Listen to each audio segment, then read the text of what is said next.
চলতি মৌসুমে বাংলাদেশ থেকে হজ পালনের উদ্দেশ্যে বুধবার পর্যন্ত ১৪২টি ফ্লাইটে মোট ৫৫,২৯৮ জন বাংলাদেশি হজযাত্রী সৌদি আরবে পৌঁছেছেন।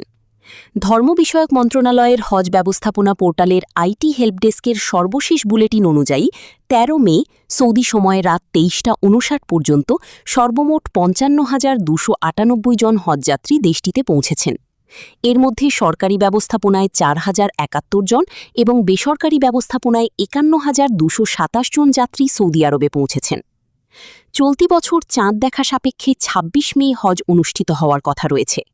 গত ১৮ এপ্রিল থেকে শুরু হওয়া এই হজযাত্রায় সরকারি বেসরকারি ব্যবস্থাপনায় এখন পর্যন্ত মোট ১৪২টি ফ্লাইট পরিচালিত হয়েছে। এর মধ্যে বিমান বাংলাদেশ এয়ারলাইন্স ৬৯টি, সৌদি এয়ারলাইন্স ৫১টি এবং ফ্লাইনাস এয়ারলাইন্স ২২টি ফ্লাইট পরিচালনা করেছে।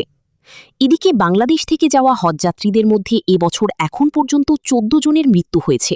তাদের মধ্যে ১০ জন পুরুষ ও ৪ জন নারী।